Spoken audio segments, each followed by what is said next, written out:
Welcome everyone. SQL lecture series के lecture 43 में आज हम बात करेंगे फंक्शंस के बारे में।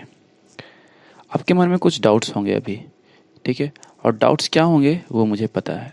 डाउट्स आपके मन में ये होंगे कि अभी तक हमने ऑपरेटर्स को पूरा ख़त्म नहीं किया, अभी भी हमारे पास जो सब क्वेरी ऑपरेटर्स हैं वो बचे हुए हैं। कौन कौन से सब query operator? All, any, exist and not exist, ठीक है। तो ये जो सब क्वेरी ऑपरेटर्स हैं, ऑल, एनी, एग्जिस्ट और नॉट एग्जिस्ट, ठीक है, ये क्या है ना, ये सब क्वेरी के पार्ट है, ठीक है। तो बिना सब क्वेरी को पढ़े अगर हम उन ऑपरेटर्स को यूज करेंगे तो आपको टर्म समझ में नहीं आएंगे। वीडियो में आगे बढ़े उससे पहले मैं एक इम्पॉर्टेंट बात बोलना चाहता हूँ अब यहाँ पे, ठीक है। जो मेरी वीडियो को फर्स्ट टाइम अभी देख रहे होंगे, ठीक है, एसक्यूएल के लिए, और अगर उनका कल या परसों एग्ज़ाम है, कॉलेज स्टूडेंट्स, ठीक है, ध्यान से सुनिए, कल या परसों एग्ज़ाम है तो आप इस वीडियो को ना देखें, ये आपके लिए नहीं है, क्योंकि यहाँ मैं बहुत ही बेसिक से बताने वाला हूँ। आपके एग्ज़ाम पॉइंट ऑफ व्यू से इम्पोर्टेंट हो सकती है, बहुत ही इम्पोर्टेंट होगी, लेकिन यहाँ आपका टाइम कंज्यूम होगा ज़्यादा। तो बेटर है कि आप नेक्स्ट टाइम इसे ज़रूर देखें। और जो जॉब इंटरव्यू के लिए आए हैं, जो आपके यूनिवर्सिटी एग्ज़ाम अगर 1 मंथ 2 मंथ बाद है, ठीक है, मैक्स टू मैक्स एक या 2 वीक के बाद है, तो आप इसे देख सकते हो, ठीक है। क्योंकि अगर आपका कल एग्ज़ाम है और आज आप इसे देखते हो तो आपका बेसिकली क्या होगा, टाइम कंज्यूम होगा। क्योंकि मैं बहुत ही बेसिक से इस लेक्चर को बना रहा हूँ, बहुत ही उस पॉइंट से बना रहा हूँ ताकि जो नॉन आईटी स्टूडेंट भी हो उनको भी ये लेक्चर समझ में आ जाए, एसक्यूएल क्या होता है उनको भी समझ में आ जाए, ठीक है। तो अब लेक्चर में आगे बढ़ते हैं। और इससे पहले हमने ऑपरेटर्स को पढ़ा था। कौन कौन से ऑपरेटर्स पढ़ लिए? Assignment operator, comparison operator, okay, relational operators, arithmetic operators, logical operators, इनको हमने पढ़ा, ठीक है। बट अब हम जो पढ़ रहे हैं, हमको जो पढ़ना था वो क्या पढ़ना था? इसके बाद सब क्वेरी ऑपरेटर्स, ऑपरेटर का पार्ट था। बट सब क्वेरी ऑपरेटर्स को पढ़ने से पहले, यानी ऑल, एनी, एग्जिस्ट और नॉट एग्जिस्ट को पढ़ने से पहले हमें सब क्वेरी को पढ़ना होता। और बिना सब क्वेरी को पढ़े अगर हम ऑल और एनी, एग्जिस्ट और नॉट एग्जिस्ट ऑपरेटर को यूज करते हैं तो ऐसे बहुत से जो टर्म हैं वो आपको समझ में नहीं आने वाले, ठीक है। तो वहाँ पे जाने से पहले हम उनका एक बेस बिल्ड करेंगे, ठीक है, एक बेस बिल्ड बनाएंगे कि ताकि वो हमें ऑल, एनी, एग्जिस्ट और नॉट एग्जिस्ट को लेके जब हम क्वेरी परफॉर्म करें, कोई टास्क परफॉर्म करें, तो हमें इजी वे में समझ में आए, ठीक है। तो ऑल, एनी, एग्जिस्ट और नॉट एग्जिस्ट को पढ़ने से पहले हमें क्या पढ़ना होगा? सब क्वेरी। और सब क्वेरी को पढ़ने से पहले हमें क्या पढ़ना होता है? कुछ फंक्शंस, ठीक है। तो फंक्शंस के बाद हम ग्रुप बाय हैविंग क्लॉज को पढ़ेंगे, ऑर्डर बाय क्लॉज को पढ़ेंगे, उसके बाद सब क्वेरी में जाएंगे, ठीक है। तो थोड़ा आपको पेशेंस रखना होगा, मे बी 7-8 वीडियो के बाद आपको, लेक्चर के बाद आपको वो देखने को मिलेगा, ठीक है। तो फिलहाल अभी हम फंक्शंस पे फोकस करते हैं। तो फंक्शन क्या होता है ना, डेफिनेशन वाइज समझने की कोशिश करते हैं। Functions are set of instruction. Function क्या है? एक सेट ऑफ इंस्ट्रक्शन है। मतलब इंस्ट्रक्शन कहने का क्या मतलब होता है कि लेट्स सपोज आप रोड पे गाड़ी चलाते हो, ठीक है, तो रोड के किनारे बहुत से साइन बोर्ड लगे होते हैं, ठीक है, कि आगे स्कूल है, आगे ठोकर है, ठीक है, आगे हॉस्पिटल है, ठीक है, या आपको दाएं मुड़ना है या बाएं, यानी आपको लेफ्ट लेना है या राइट, ये सारे साइन होते हैं। मतलब एक तरह से इंस्ट्रक्शन दिए होते हैं कि आगे क्या क्या है, ठीक है, साइन बोर्ड से पता चलता है। तो आप फंक्शन को वैसे समझ सकते हो कि फंक्शन सेट ऑफ इंस्ट्रक्शन है, ठीक है, और ब्लॉक ऑफ कोड्स है, ठीक है, ब्लॉक ऑफ कोड्स है which are use to perform a particular task, जो एक पर्टिकुलर टास्क करने के लिए बने होते हैं। मतलब देखिए, आप गाड़ी चला रहे हैं, ठीक है, तो अगर ले सपोज अगर सामने में स्कूल है तो एक स्कूल का साइन बोर्ड लगा होगा कि स्कूल अहेड, ठीक है। तो वो साइन बोर्ड को अगर हम फंक्शन समझे तो उसमें कुछ लिखा होगा कि स्कूल अहेड, तो वो क्या है? एक इंस्ट्रक्शन लिखा हुआ है कि आगे उस बोर्ड पे क्या लिखा हुआ है। वो बोर्ड को अगर हम फंक्शन समझे तो उस बोर्ड पे लिखा हुआ है कि आगे स्कूल अहेड, ठीक है। तो आप गाड़ी स्लो कर लोगे तो वो इंस्ट्रक्शन से आपको क्या समझ में आया कि यहाँ आगे स्कूल है, ठीक है। तो आपको एक टास्क परफॉर्म करना होगा। एक क्या टास्क परफॉर्म किए? आप गाड़ी को थोड़ा धीमे कर लिए, ठीक है। अगर लिखा होगा आगे ठोकर है तो वो जो बोर्ड है आपका, ठीक है, रोड किनारे, तो वो आप उसको एक फंक्शन समझिए। उस फंक्शंस पे कुछ इंस्ट्रक्शन लिखे हुए हैं, ठीक है, इंस्ट्रक्शन लिखे हुए हैं, ठीक है। अब उस इंस्ट्रक्शन को फॉलो कीजिएगा तो कोई टास्क परफॉर्म कीजिएगा ना, अगर उसको फॉलो करिएगा तो कुछ टास्क परफॉर्म कीजिएगा। जब टास्क परफॉर्म कीजिएगा, ठीक है, तो वही मतलब क्या है कि जो फंक्शन है सेट ऑफ इंस्ट्रक्शन है, और ठीक है, जो एक पर्टिकुलर टास्क के लिए बना होता है। मतलब अगर आगे स्कूल है तो वो इसके लिए तो नहीं बना है कि आगे हॉस्पिटल होगा, नहीं ना। अगर हॉस्पिटल है तो हॉस्पिटल के सामने हॉस्पिटल का बोर्ड लगा होगा, ठीक है। अगर हॉस्पिटल के सामने हॉस्पिटल का बोर्ड लगा के आगे हॉस्पिटल है, यहाँ हॉस्पिटल है, तो आप ऑटोमेटिक जो हॉर्न है गाड़ी का उसे यूज़ नहीं करेंगे, ठीक है। तो जो भी साइन बोर्ड में, मतलब जो साइन बोर्ड में कुछ भी जो वहाँ बना हुआ है, ठीक है, साइन बोर्ड में जो भी साइन बना हुआ है, ठीक है, तो उसके अकॉर्डिंग आप वर्क करते हो। तो ये अगर साइन बोर्ड को आप एक फंक्शन समझो तो उस पर कुछ जो कुछ लिखा हुआ है वो इंस्ट्रक्शन लिखा हुआ है, और वो जो इंस्ट्रक्शन है वो एक टास्क परफॉर्म कर रहा है। अगर ये बता रहा है कि आगे हॉस्पिटल है तो वो हॉस्पिटल को इंडिकेट कर रहा है, ठीक है। अगर ये बता रहा है कि आगे एक स्कूल है तो स्कूल को इंडिकेट कर रहा है। आगे अगर ये बता रहा है कि आगे एक मोड़ आने वाला है तो आगे मोड़ है, ठीक है। या आगे ठोकर है तो वो भी बता रहा है कि आगे एक ठोकर है, ठीक है। तो एक बार और देखते हैं क्या है। Function are set of instruction और block of codes which are used to perform a particular task. एक और एग्जांपल लेते हैं। हम कैलकुलेटर को यूज करते हैं, ठीक है, हम कैलकुलेटर को यूज करते हैं, ठीक है, कैलकुलेटर को यूज करते हैं, ठीक है। लेट्स सपोज मैं बनाने की कोशिश कर रहा हूँ। लेट्स सपोज कुछ कीपैड है, मतलब यहाँ पे की है, नंबर पैड है, नंबर है, ठीक है। तो जब भी हम ये कैलकुलेटर क्या काम करता है, कैलकुलेट करता है, अर्थमेटिक कैलकुलेशंस करता है, ठीक है।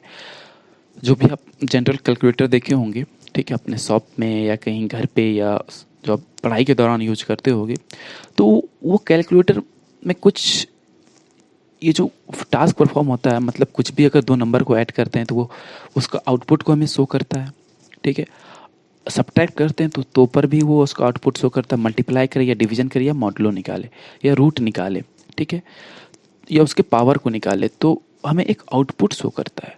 तो ये जो मैथमेटिकल वर्क हो रहे हैं, अगर ये कैलकुलेटर है तो इस पे एडिशन का कुछ तो कोड लिखा हुआ होगा कि हाँ ऐड करना है तो दो नंबर को किस तरीके से ऐड करना है, ठीक है। तो उसके बिहाफ में, एडिशन करने के बिहाफ में कुछ कोड्स, कुछ इंस्ट्रक्शंस लिखे होंगे, ठीक है, कि हाँ ये करेंगे तब जाके हमें एक एडिशन परफॉर्म होगा, ठीक है। जब एडिशन परफॉर्म होगा तो हमें स्क्रीन पे एक आउटपुट मिलेगा, ठीक है, स्क्रीन पे हमें एक आउटपुट मिल जाएगा, ठीक है। अगर सब्ट्रैक्शन का बटन को प्रेस करेंगे तो जैसे ही वो बटन को प्रेस करते हैं, ठीक है, लेट्स सपोज ये एक सब्ट्रैक्शन का बटन है, ठीक है, तो जैसे इस बटन को प्रेस किए, ठीक है, तो आप बटन को समझिए कि इस सब्ट्रैक्शन वाले बटन को एक फंक्शन समझिए, ठीक है। जैसे यहाँ पे बटन को प्रेस किए तो जो भी दो नंबर को डाले होंगे हम, ठीक है, दो नंबर जो रहेगा, ठीक है, उस पे वो क्या करेगा, दोनों नंबर को सब्ट्रैक्ट करने का काम करेगा। लेट्स सपोज अगर वहाँ पे 10 है, ठीक है, 10 है और 5 है, तो वो दोनों को सब्ट्रैक्ट करेगा और हमें एक रिजल्ट देगा, ठीक है, हमें एक रिजल्ट देगा। बट हुआ क्या, अब जैसे हमने माइनस के बटन को प्रेस किया कैलकुलेटर पे तो जो दो नंबर था उसके बीच एक ऑपरेशन को परफॉर्म किया, मैथमेटिक्स ऑपरेशन को, और उसके बाद हमें एक रिजल्ट दिया। तो जो बटन था यहाँ पे माइनस का, उस पर कुछ कोड्स तो लिखे होंगे कि हाँ अगर इसको प्रेस करेंगे तो ये दोनों नंबर को सब्ट्रैक्ट ही करना है ना कि ऐड करना है, ठीक है, ये दोनों को सब्ट्रैक्ट ही करना है ना कि ऐड करना है। तो इस बटन को प्रेस करने पे क्या काम होगा, वो कोड लिखा हुआ है बटन पे, ठीक है। जब ये कोड लिखा हुआ है तो जैसे ही हमने नंबर डाला और बटन को प्रेस किया तो वो हमें एक टास्क परफॉर्म किया, ठीक है, और वो हमें एक आउटपुट दिया। ऐसा नहीं है कि सब्ट्रैक्शन के बटन को प्रेस किए तो ये हमें ऐड करके 15 दे दिया, ऐसा तो नहीं है।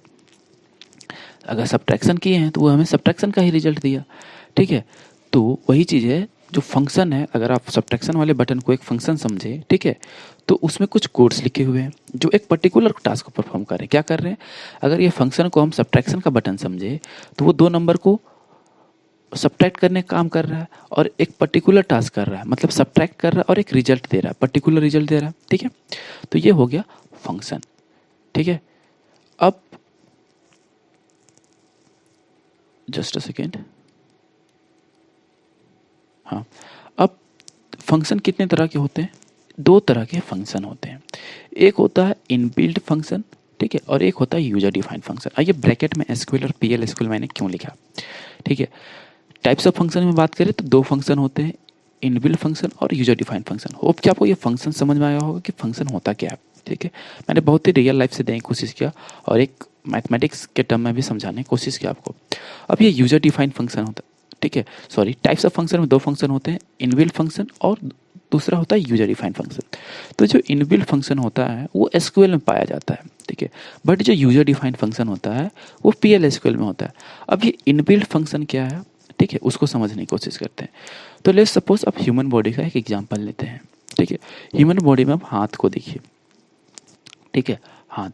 अच्छा, ह्यूमन बॉडी है, ठीक है, इसको बनाया किसने? गॉड ने, ठीक है। इसको किसने बनाया? गॉड ने, ठीक है, इसको गॉड ने बनाया, ठीक है। तो अब जब भगवान ने इस ह्यूमन बॉडी को बनाया, ठीक है, तो इसके हर एक जो पार्ट्स हैं उसका अपना अपना काम हो, ठीक है। उसको बता दिया भगवान ने बनाया कि अगर हाथ है तो वो लिखने का काम करेगा, खाने का काम करेगा, ठीक है, किसी को मारने का भी काम करेगा, किसी को आशीर्वाद देने का काम करेगा, ठीक है, किसी को बुलाने का काम कर सकता है हाय हेलो करके, ठीक है। अगर पेट खुजली हो रहा है तो पेट पीठ खुजाने का काम होगा। अगर आप अभी लिखने का टास्क परफॉर्म कर रहे हो तो लिखने का काम करेगा। तो ये जो हाथ जो काम कर रहा है, ठीक है, या जो पैर से आप चल रहे हैं, ठीक है, पालती मार के बैठे हुए हैं, चेयर पे बैठे हुए हो, किसी को किक मार रहे हो, गाड़ी का किक स्टार्ट कर रहे हो, तो जो पैर से जो काम ले रहे हो, ठीक है, तो आप सोच सकते हो कि हाथ से हम किक क्यों नहीं मार सकते, ठीक है, वो भी तो बॉडी का पार्ट है। जैसे पैर, हाथ, पैर बॉडी का पार्ट है, पैर से हम चलते हैं, ठीक है। तो आप ये सोचते हो कि हाथ से क्यों नहीं चलते? अब ये एग्जांपल मत दीजिए कि बच्चे में तो चलते हैं रगड़ के, लेकिन जब आप एल्डर हो जाते, बड़े हो जाते हो, तो आप हाथ की जगह पैर से ही क्यों चलते हो? क्यों चलते हो हाथ की जगह पैर से? क्योंकि इसका अपना काम, कार्य जो वर्क है वो डिसाइड किया गया है कि पैर जो है वो चलने के काम आएगा, दौड़ने के काम आएगा, बैठने का काम आएगा, ठीक है। तो पैर का काम डिसाइडेड है, ठीक है, डिसाइडेड है कि ये कार्य करेगा। अब और हाथ का कार्य डिसाइड है कि आप खाना खा सकते हो, किसी से हाथ मिला सकते हो, नमस्ते कर सकते हो, ठीक है, किसी को मार भी सकते हो, किसी को बुला सकते हो, हाय टाटा बाय बाय हाथ से कर सकते हो, लिखने का काम हो सकता है। तो ये जो हाथ और ये जो पैर है, ठीक है, अभी बस इसका एग्जाम्पल हो गया। अब आपके आँख भी है, आँख से आप क्या, आँख से चीज़ों को देखते हो, ठीक है, आपको चीज़ें महसूस मतलब दिखता है, ठीक है। आपके पास मुंह है, ठीक है, आप मुंह से खाना खाते हो, ठीक है। तो ये जो पार्ट्स हैं, ठीक है, कि हाँ आँख हो गए, कान हो गए, नाक हो गए, हाथ हो गए, पैर हो गए, ये बॉडी के पार्ट्स हो गए। ये इनबिल्ट है ना बॉडी में, इसको बनाया किसने है? गॉड ने, ठीक है। तो ये जो इनबिल्ट फंक्शन जो होते हैं ना, अब इसको ध्यान से समझिए, ये जो इनबिल्ट फंक्शन कौन कौन है बॉडी का? हाथ हो गया, पैर हो गया, आँख हो गया, कान हो गया, नाक हो गया, इनबिल्ट फंक्शन है सारे। अब हर एक फंक्शन के अपने अपने कार्य है। जैसे हमने जाना कि हर एक फंक्शन का अपना अपना काम होता है, ठीक है। मतलब फंक्शन में ग्रुप ऑफ कोड होता है, ब्लॉक ऑफ कोड बोलिए, ग्रुप ऑफ कोड होता है। जैसे हाथ का अपना एक कोड होगा, ठीक है, हाथ अगर हाथ है तो उसका एक, अगर हाथ को एक फंक्शन समझे तो हाथ का अपना एक कोड होगा, ठीक है। तो उससे हम क्या करेंगे? उससे हम, अगर हाथ में कुछ कोड होगा तो उसमें कुछ कोड लिखा होगा कि इससे हम खाना खाएंगे, इससे हम पढ़ेंगे। अगर इतना कोड लिखा है तो वो वही उतना ही कार्य करेगा, ठीक है। और अगर पैर को अगर फंक्शन माने, ठीक है, तो पैर का अपना कुछ कोड लिखा हुआ होगा, ठीक है। भगवान ने कुछ कोड लिखा होगा पैर के लिए भी कि हाँ ये चलने का काम आएगा, दौड़ने का काम आएगा, भागने का काम आएगा, ठीक है। तो पैर का काम लिख, पैर का अगर फंक्शन समझे तो उसमें कोड लिखा हुआ बैठने का, दौड़ने का, भागने का, ठीक है। आँख का काम, अगर आँख को फंक्शन मान ले, आई को फंक्शन माने, तो आई का अपना कार्य लिखा हुआ, मतलब कोड लिखा हुआ, इंस्ट्रक्शन बनाया गया कि आँख से देखने का काम होगा, रोने का काम हो सकता है, आँखों से मुस्कुराने का भी काम हो सकता है, ठीक है। मुंह है तो खाने का काम होगा, मुंह को फंक्शन माने तो मुंह अगर है तो खाने का काम हो रहा है, तो खा कैसे रहा? उसमें कुछ कोड्स होगा, कुछ इंस्ट्रक्शन है, ठीक है। अगर भगवान ने शरीर को बनाया तो हर एक पार्ट के लिए कुछ इंस्ट्रक्शन बनाए कि हाँ इससे, हाथ से यही एक पर्टिकुलर काम होगा, पैर से यही एक पर्टिकुलर काम होगा, आँख से एक पर्टिकुलर काम होगा, नाक से एक पर्टिकुलर काम होगा और कान से एक पर्टिकुलर काम होगा, ठीक है। तो आपको ये समझ में आ गया कि हाथ, पैर, कान, नाक से एक पर्टिकुलर टास्क होता है। तो अब इतना बताने का मतलब क्या हुआ, ये जो इनबिल्ट फंक्शन है, मतलब कौन कौन से ह्यूमन बॉडी में इनबिल्ट फंक्शन क्या क्या होगा, हाथ पैर नाक कान आँख, ठीक है, जो पार्ट्स हैं वो इनबिल्ट फंक्शन हो गए। और ये इनबिल्ट फंक्शन को बनाया कौन, गॉड ने, ह्यूमन बॉडी के टर्म में गॉड ने बनाया, ठीक है। तो ये जो इनबिल्ट फंक्शन है एसक्यूएल में, इसको किसने बनाया, तो जिसने एसक्यूएल का सॉफ्टवेयर बनाया होगा, मतलब इसके जो साइंटिस्ट होंगे, माता पिता समझिए, ठीक है, जो एसक्यूएल को बनाए होंगे। तो ये जो इनबिल्ट फंक्शन है उसको डेवलपर ने बनाया, किसने किसने बनाया, जो डेवलपर होंगे, ठीक है, जो डेवलपर होंगे उन्होंने ये जो इनबिल्ट फंक्शन है उनको बनाया, कौन, डेवलपर ने, ठीक है। अब ये डेवलपर, ठीक है, प्रोग्रामिंग के टर्म में हम उसको डेवलपर बोलते हैं इनको, ठीक है। तो ये जो है, जस्ट अ सेकेंड, ये जो है, जो डेवलपर है, जो जिसने एसक्यूएल के सॉफ्टवेयर को बनाया, उन्हें नहीं कुछ जो फंक्शन है उसको बना के रख दिया एसक्यूएल सॉफ्टवेयर के अंदर, ठीक है। अब वो जो सॉफ्टवेयर है वो अपना अपना काम करते हैं, अलग अलग काम करते हैं, ठीक है। हर एक जो फंक्शन है वो अलग अलग काम करता है। जिस तरीके से आप यहाँ से देखिए, हाथ एक अलग कार्य करता है, पैर एक अलग कार्य करता है, आँख नाक कान सब अलग अलग कार्य करते हैं। तो ठीक एसक्यूएल में इनबिल्ट फंक्शन भी जो होते हैं, जो डेवलपर के द्वारा पहले से बनाए होते हैं, मतलब जब एसक्यूएल बन रहा था, मतलब जैसे ये ह्यूमन बॉडी बन रहा था, किसके द्वारा, भगवान के द्वारा बनाया जा रहा था, तो उसके द्वारा कुछ फंक्शन लिखे गए, हाथ के लिए, पैर के लिए, नाक के लिए, आँख के लिए, कान के लिए। तो ठीक उसी तरह जब एसक्यूएल का सॉफ्टवेयर बन रहा था तो उसके जो साइंटिस्ट थे, या डेवलपर बोलिए, मतलब डेवलपर बोला जाता है जो सॉफ्टवेयर को बनाते हैं, तो जो डेवलपर थे, ठीक है, उन्होंने कुछ इनबिल्ट फंक्शन बनाए, ठीक है, इनबिल्ट फंक्शन बनाए जिनका एक अपना पर्टिकुलर काम था, एक पर्टिकुलर काम था। जैसे यहाँ पे हाथ पैर नाक कान का एक पर्टिकुलर काम है ह्यूमन बॉडी में, ठीक है। तो उसी तरीके से एसक्यूएल में जो इनबिल्ट फंक्शन है उसको डेवलपर ने बनाया है और सबका अलग अलग कार्य है, ठीक है। ये समझ में आ गया कि इनबिल्ट फंक्शन होता क्या है, जो डेवलपर के द्वारा बनाया जाता है, ठीक है, जो पहले से प्रेजेंट होता है, इनबिल्ट जो पहले से रहता है, ठीक है, जिसको हमें बनाना नहीं पड़ता, जिसको यूजर नहीं बनाता, मतलब यूजर अभी आपको समझाऊंगा तो समझ में आएगा, ठीक है। अब देखिए दूसरा क्या है, user defined function. User defined function मतलब क्या, आपको आप देखिए, ठीक है, भगवान ने तो ह्यूमन बॉडी को बना दिया, ठीक है। यहाँ पे देखिए भगवान ने ह्यूमन बॉडी को बना दिया, हमारे पास सुंदर सुंदर दो आंखें भी हैं, ठीक है, सुंदर सुंदर दो आंखें हैं जिससे हम दुनिया को देखते हैं, जिससे आप ये लेक्चर को देख रहे हो, सुंदर सुंदर आंखें, आप ये दो लेक्चर को देख रहे हो, ठीक है। हाँ, ड्राइंग में अच्छा नहीं हूँ यार, ठीक है। तो आप आँख से देख रहे हो, नाक को हटा ही देता हूँ मैं, अच्छा नहीं बना, आँख भी वैसे अच्छा नहीं बना, बट अभी समझाना है, ठीक है। तो ये आँख को आप बताइए ये किसके द्वारा बनाया गया, किसके द्वारा बनाया गया, भगवान के द्वारा, ठीक है। भगवान ने हमें आंखें बना के दी, आंख एक फंक्शन है, ठीक है, आंख एक फंक्शन है जिसे भगवान ने बनाया, ठीक है। तो अब ये यूजर डिफाइंड फंक्शन क्या होगा, अब ले सपोज आप बाइक चला रहे हो, ठीक है, तो आप बाइक चलाते हो तो आंख में धूल जाती है, आप हेलमेट पहनते हो, ठीक है। ले सपोज आपने हेलमेट पहना नहीं है, ठीक है, लेकिन एक बात ध्यान रखिए, आप हेलमेट जरूर पहनिए बाइक चलाते समय, ठीक है। तो आप अगर हेलमेट नहीं पहने हो, ठीक है, आप बाइक चला रहे हो तो क्या होगा, जितने भी धूल कण होंगे, ठीक है, जो भी धूल कण होंगे वो आंखों में घुस जाएंगे, ठीक है। जब आंखों में घुसेंगे तो आपको थोड़ी परेशानी होगी। इससे बचने के लिए क्या होगा, या तो आप हेलमेट पहनोगे, ठीक है, या तो आप चश्मा पहनोगे। तो मैं यहाँ चश्मे के एग्जांपल ले रहा हूँ। तो ये जो चश्मा है तो आप अपने आंखों पे पहन लिए, ठीक है। Let's suppose you are wearing a fine goggle, चश्मा, वाह फाइन, ठीक है, आपने चश्मा पहन लिया, ठीक है। तो अब आप ये बताओ ये चश्मा किसके द्वारा बनाया गया, भगवान के द्वारा नहीं, किसके द्वारा बनाया गया, हम लोग के द्वारा। क्यों, क्योंकि हमें ज़रूरत था। ज़रूरत किस लिए था, ताकि हम धूल से बच सके, या गर्मी में निकल रहे हो आप तो आप धूप से बच सको, ठीक है। बाइक चला रहे हो तो धूल से बच सको, और गर्मी में निकल रहे हो तो धूप से बच सको। तो ये क्या करता है चश्मा, हमारी आंखों को आराम देता है, ठीक है। तो ये हमने अपनी सहूलियत के लिए क्या बनाया, चश्मा या हेलमेट बनाया, ताकि हम पहन सके बाइक चलाते समय, ठीक है। अगर हम हाथ का एग्जाम्पल है तो हमने ग्लव्स बनाया ताकि हमें ठंडी ना लगे, ठीक है।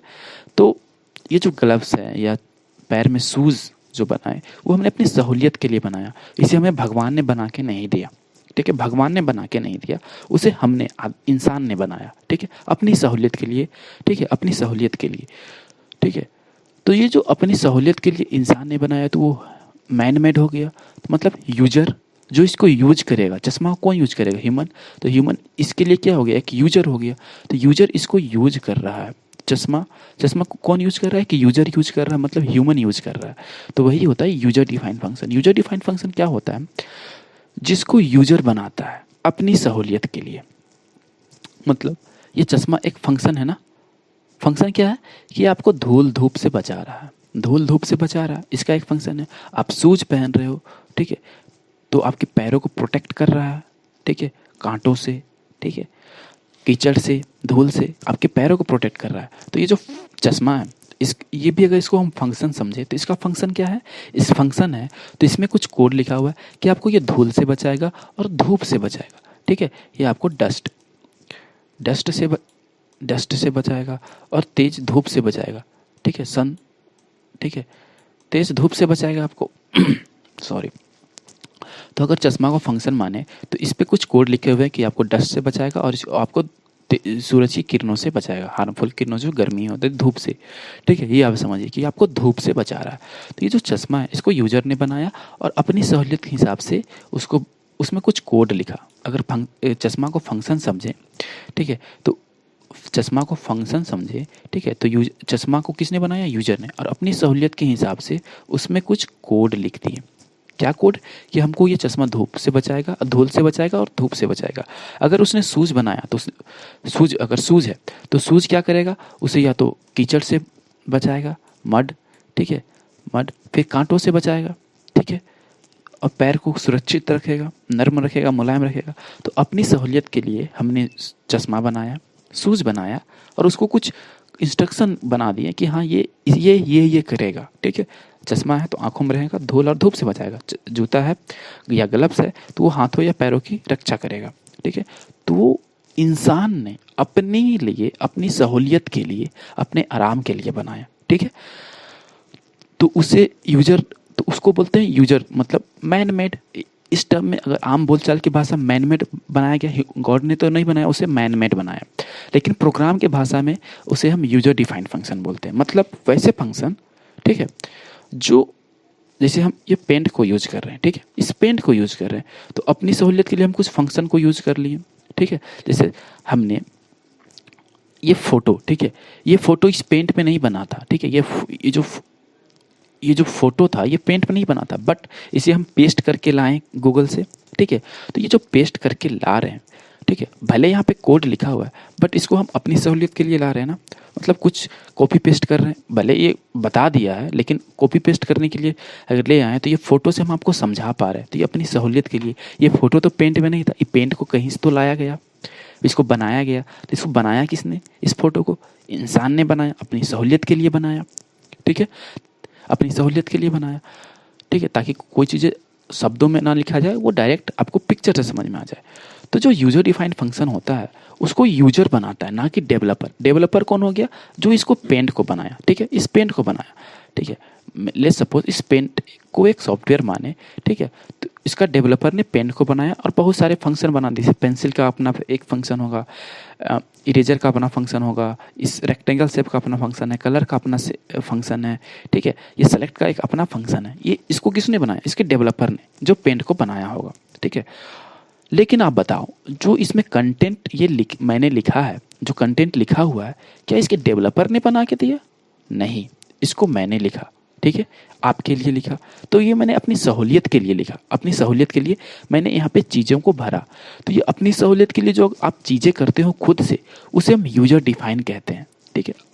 अपनी सहूलियत के लिए जो चीज़ें करते हैं उसे हम यूजर डिफाइन कहते हैं, ताकि हमें आगे कोई प्रॉब्लम ना हो, ठीक है। तो ये जो यूजर डिफाइंड फंक्शन है उसे हम PL/SQL में देखते हैं, ठीक है। बट तो आपको ये इनबिल्ट फंक्शन और यूजर डिफाइंड फंक्शन समझ में आया होगा कि इनबिल्ट फंक्शन क्या होता है, यूजर डिफाइंड फंक्शन क्या होता है। इनबिल्ट फंक्शन डेवलपर के द्वारा बनाया जाता है और यूजर डिफाइंड फंक्शन यूजर के द्वारा बनाया जाता है, जो इसको यूज कर रहा है। जैसे पेन को हम यूज कर रहे हैं और इतने जो टेक्स्ट, इतने जो पिक्चर जो मैंने इधर से उधर जो हाथ मतलब पॉइंटर को इधर से उधर लेके, वो मैंने अपनी सहूलियत के लिए किया ना, ताकि मैं आपको इजीली समझा पाऊँ, ठीक है। तो वो यूजर डिफाइन हो गया, ठीक है। तो हमें यूजर डिफाइन फंक्शन को पढ़ना नहीं है, हमें जो पढ़ना है वो है इनबिल्ट फंक्शन को। अब यूजर डिफाइन को पढ़ना क्यों नहीं है? क्योंकि हम एसक्यूएल को पढ़ रहे हैं, ठीक है, एसक्यूएल को पढ़ रहे हैं, ठीक है। और अगर आपकी डिमांड होगा एसक्यूएल के बाद कि मैं यूजर डिफाइन पे भी बनाऊं, तो आप मुझे कमेंट करोगे, और जब मुझे एक अच्छा रिस्पांस मिलेगा कि हाँ अब इस पे भी बनाना है, तो मैं आगे पीएल एसक्यूएल का एक अलग से लेक्चर लेके आऊँगा। ठीक है, पीएल एसक्यूएल भी एक अपने में एक बड़ी चीज़ है, एक वास्ट टॉपिक हो सकता है। ठीक है, उसमें भी बहुत से लेक्चर बन सकते हैं। तो अभी हम फोकस करेंगे इनबिल्ट फंक्शन जो कि एसक्यूएल है, तो हम एसक्यूएल पे फोकस करेंगे। ठीक है, अब जस्ट अ सेकेंड। ठीक है, तो अब हम फोकस करेंगे एसक्यूएल पे। ठीक है, तो इनबिल्ट फंक्शन पे दो इनबिल्ट फंक्शन होते हैं। ठीक है, एक होता है सिंगल रो फंक्शन और एक होता है मल्टी रो फंक्शन। ठीक है, अब सिंगल रो फंक्शन क्या होता है, मल्टी रो फंक्शन। तो सिंगल रो फंक्शन में अब हम एन इनपुट देते हैं, इनपुट एन कुछ भी इनपुट जाएगा, एन इनपुट कुछ भी जा सकता है, और एन आउटपुट, मतलब अब यहाँ पे देखिए 1 2 3 4 5 इनपुट है, लेकिन आउटपुट 1 2 3 4, एन इनपुट और एन आउटपुट जितना इन। अब ये एन पे आप कंफ्यूज मत होना, कुछ भी इनपुट जा सकता है, कुछ भी आउटपुट, मतलब सिंगल आउटपुट नहीं मिलेगा। ठीक है, एन इनपुट जाएगा और एन आउटपुट मिलेगा। ठीक है, मतलब जो सिंगल रो फंक्शन है, ठीक है, ये जो सिंगल रो फंक्शन है वो एन इनपुट को लेता है और एन आउटपुट जनरेट करता है। ठीक है, और ये जो सिंगल रो फंक्शन है ना, वो रो बाय रो, बहुत ही जरूरी है, रो बाय रो एग्जीक्यूट करता है। ठीक है, अब भी बस आप सिंगल रो फंक्शन के बारे में इतना ही जानिए कि ये एन इनपुट लेता है और एन आउटपुट देता है, और ये रो बाय रो एग्जीक्यूट करता है। अब आप मुझे कमेंट करके ये बताओ, ठीक है, और कौन सा क्लॉज रो बाय रो एग्जीक्यूट करता है, कौन सा क्लॉज? आपके लिए क्वेश्चन है, आपने पढ़ा होगा, मेरे लेक्चर शुरू से फॉलो किया होगा तो आपको ये पता होगा। और ये रो बाय रो क्या होता है, आप मुझे वो कमेंट करके बताएं।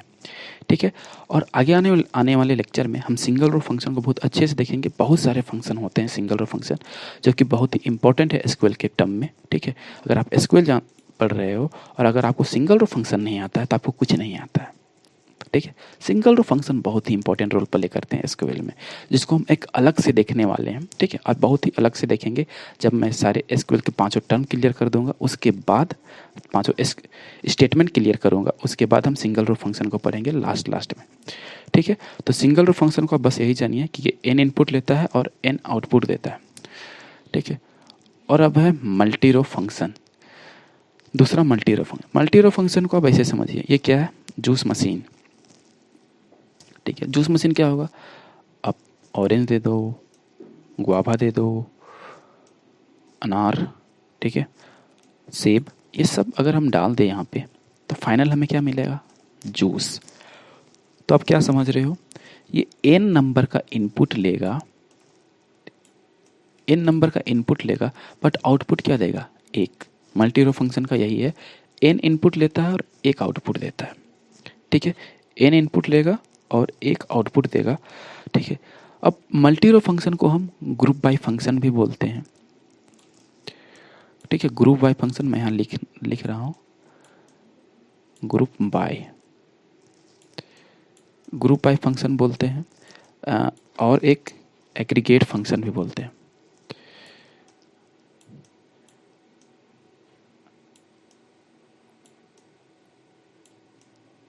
मैं इससे अच्छा कि लिख ही देता हूँ, इतना मेहनत करने से अच्छा।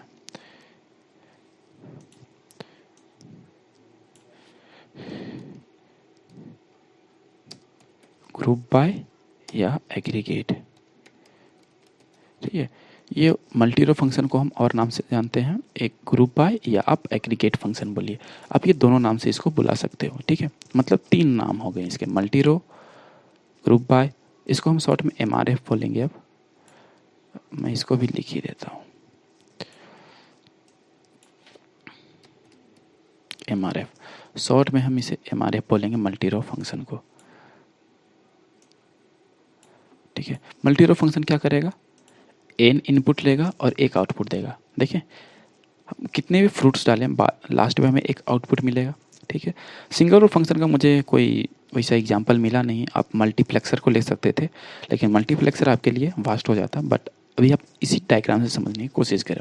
ठीक है, तो मल्टी रो फंक्शन में क्या है, एन इनपुट और सिंगल आउटपुट।